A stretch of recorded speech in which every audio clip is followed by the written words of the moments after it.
The way we deploy data collection is what determines our data accuracy. And in marketing, our processes around doing that are just pretty immature.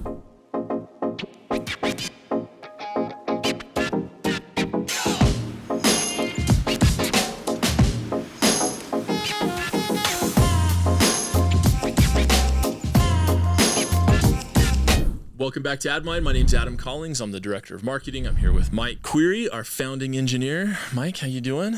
Good, Adam. Okay. Let's do the rapid fire version of data accuracy. Okay. So you're going to answer these questions as quickly and concisely as possible. It's going to be a challenge today, but let's get into it. So in the context of leveling up your marketing analytics, what does it mean when we talk about data accuracy? So I think we're talking about being able to trust the data that you use in your decision making. And there's two components of that. One is you want to be able to feel trust when you look at it, not be second guessing yourself. And also you should be able to deserve to feel that. So you need to be technically accurate in your data collection. And I think that to level set, there are technically, in marketing, we have technically unacceptable inaccuracy and technically acceptable inaccuracy. And so being able to distinguish the difference between those so you're not chasing ghosts, and so that you have the confidence. So why is that so hard to accomplish for the average marketing IT team? The way we deploy data collection is what determines our data accuracy. And in marketing, our processes around doing that are just pretty immature compared to other systems like finance teams or software engineering teams. They have very specific testing and QA processes and deployments for change. And we don't have good testing over time. We usually think about what we need to track, put it in place, and then kind of like hope that it stays consistent all the time. All the while, we're changing the things, the experiences that we're generating and the track keeping. And there's a lot of cooks in that kitchen making those changes, not coordinating explicitly with one another. So there's a lot of ways that things can break, and it's hard for us to keep track of it over time. So when we talk about what's at risk if people don't get it right, there's the obvious stuff of like, well, yeah, if your tracking is not right, you're going to make all kinds of terrible decisions. Yeah.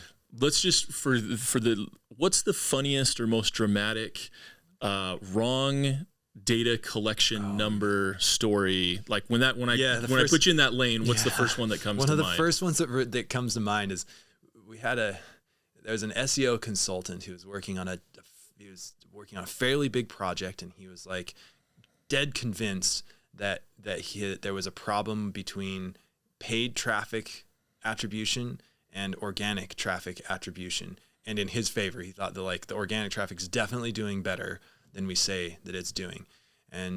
But so he called us in to say let's put our heads together and let's make sure we can really iron this out.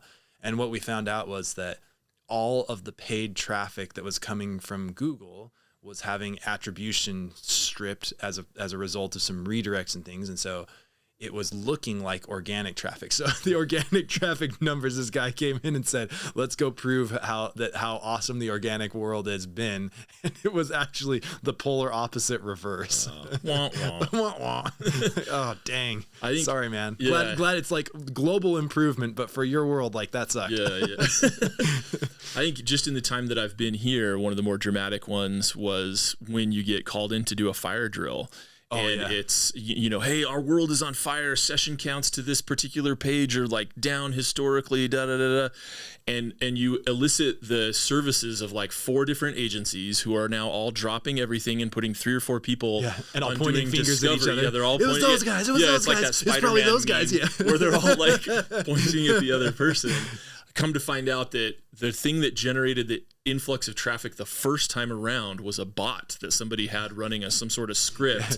And then 18 months later, somebody's like, oh, I guess I should turn that off. And then that's what caused, and so they probably wasted thousands of dollars in consultancy hours because there was an inaccurate. Yeah. And the truth is that we didn't even catch the first one. When it turned on in the positive direction, we got more traffic. Nobody's questioning. And then it goes away and everybody's like, what? All right. So what does success look like if there's a team out there and we say they've got this kind of under control? It's not 100% accuracy across everything. We talked about that, but what does success look like? So it's consistency within the threshold, and it's definitely not having the fire drill and not having the totally awful decision making around something that isn't true at all. And then it's the sense of trust too. It's the feeling around it. It's not having that linger in the back of everybody's mind. It's marketing being able to go to a meeting with finance and with engineering whose data like tolerances are much, much tighter, and marketing's won't ever be, but being able to have and navigate a conversation there and being able to describe why the data says what the data is, and helping everybody get comfortable with the accuracy tolerances in marketing.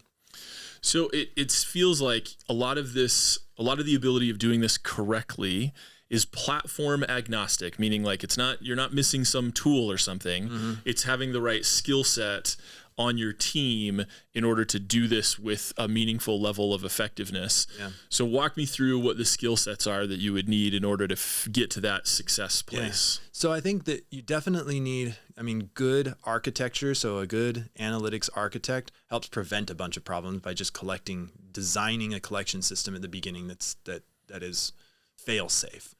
Then you need data engineering to make sure that you're organizing the data in a way that makes sense from a business logic perspective. You need good data collection, so you need analytics or web software engineers that are responsible for the collection, doing that well, and diagnosing any problems.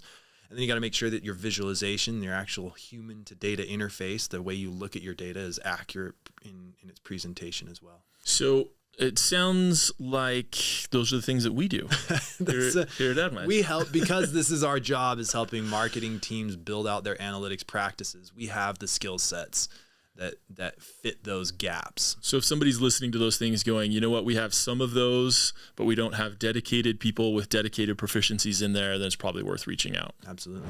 At AdMind, we help you develop a proper analytics practice so that you can measure the influence of your marketing across the entire customer journey, from how well you're doing at generating awareness to how good you are at retaining customers over time. So if that's a discussion that you're ready to have, then reach out to us with a free strategy call.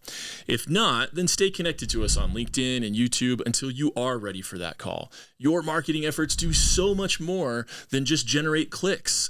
They generate influence, and we can help you measure it. Inaccurate data is the worst, and it sounds like the easiest way to get rid of it is to